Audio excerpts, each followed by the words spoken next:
So, have you ever watched a child just effortlessly crunch numbers, completely unbothered by fractions or decimals, and thought, wow, they must have just been born with a math brain?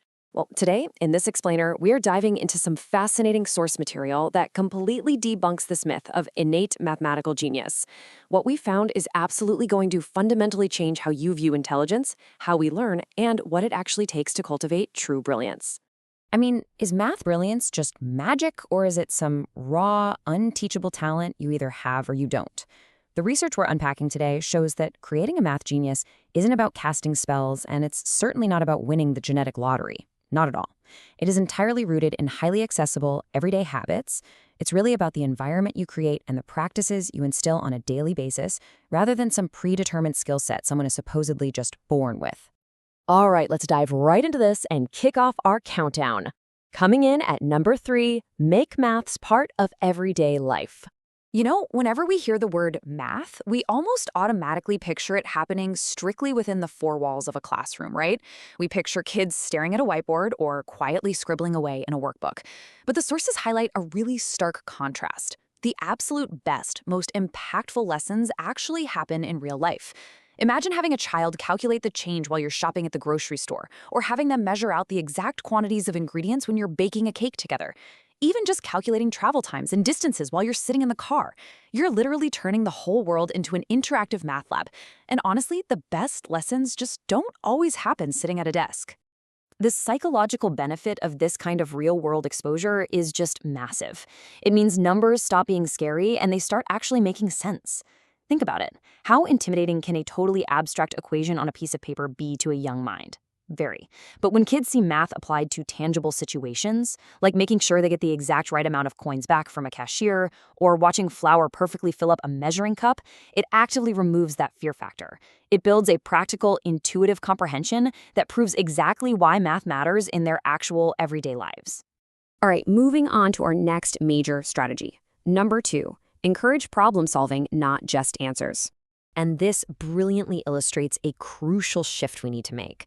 So often we get hyper-focused on just one single metric, getting the correct answer. But that creates this highly stressful environment where a child feels like they either entirely succeed or totally fail based on one final number scrolled at the bottom of the page. We have to deliberately pivot our mindset here. When your child is solving a problem, instead of just checking their work and moving on, ask them how they arrived at their answer. Make them vocalize their logic. Let them make mistakes without any judgment, and actively encourage them to find completely different methods to solve the exact same question.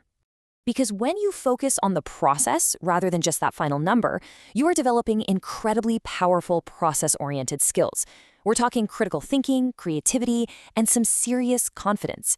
Fostering these specific traits through trial and error, through letting them struggle just a little bit and figure out unique creative pathways to the solution, is exactly what separates a merely good math student from a truly great one.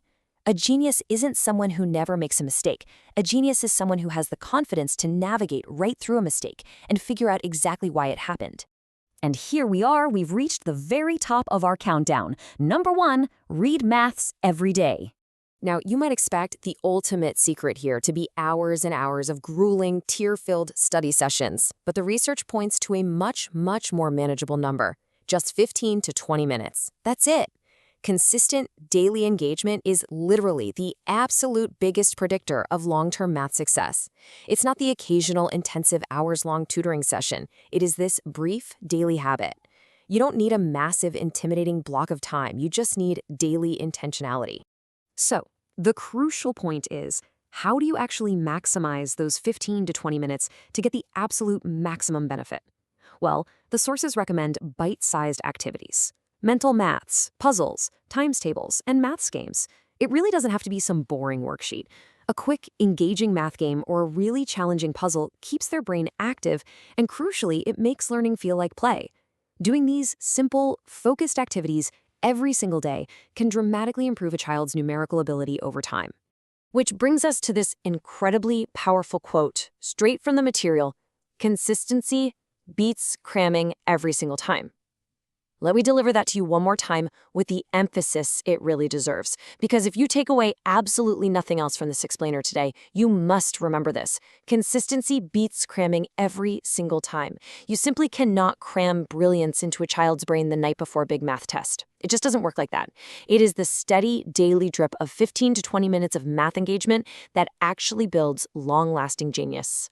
So let's synthesize all of this into a winning formula. First up, make maths part of everyday life. Count that shopping change, calculate those travel distances, measure out those baking ingredients. Second, focus on problem solving, not just the answers. Always ask how, fully embrace their mistakes, and actively encourage creative methods. And third, practice maths every single day for just 15 to 20 minutes using puzzles and fun games.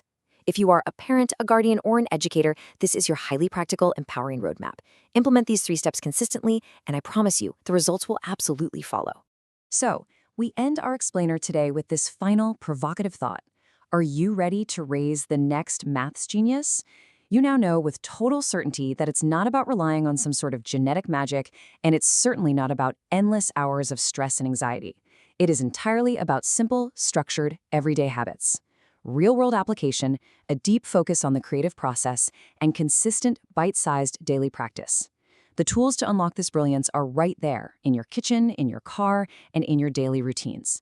The real question is, how will you empower your child and use these tools today? Thanks so much for diving into this fascinating material with me, and I'll catch you on the next explainer.